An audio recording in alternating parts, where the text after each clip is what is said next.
అలా అండి. ఇంకా శ్రావణ మాసం వచ్చిందంటే మనం బట్టల షాపుల చుట్టూ తిరిగి బట్టలు సెలెక్ట్ చేసుకోవడం ఒక వంతైతే, ఇంకా స్టిచ్చింగ్ షాపుల చుట్టూ తిరిగి ఈ స్టిచ్చింగ్ చేయించుకోవడం ఇంకో పెద్ద టాస్క్ అనమాట మనకి. డ్రెస్ మొత్తం కుట్టడం అయిపోయింది, ఓన్లీ జస్ట్ హ్యాంగిల్స్ మాత్రమే వేయాలని ఒక్క గంట అయిందండి కూర్చోబెట్టి. గంట సేపు నుంచి హ్యాంగిల్స్ వేయలేదు. ఇంకా స్టిచ్చింగ్ వర్క్ అంటే చాలా కష్టం కదా, వాళ్ళు కూడా పాపం శ్రావణ మాసం అంటే శ్రావణ మాసంలోనూ పెళ్లి సీజన్లోనూ ఫుల్ బిజీగా ఉంటారు. ఇంకా వాళ్ళని కూడా మనం ఏమీ అనలేములేండి. ఇంకా బిజీగా ఉన్నప్పుడు మనం వెయిట్ చేయాల్సిందే కదా.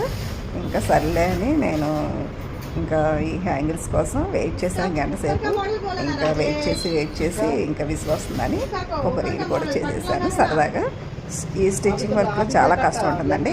వాళ్ళు అంత కష్టపడుతూ మనకు స్టిచ్చింగ్ చేసినప్పుడు మనం కాసేపు వెయిట్ చేస్తే తప్పేం లేదనిపించింది, అందుకే సరదాగా రీల్ చేసుకున్నాను. మరి మీరేమంటారు?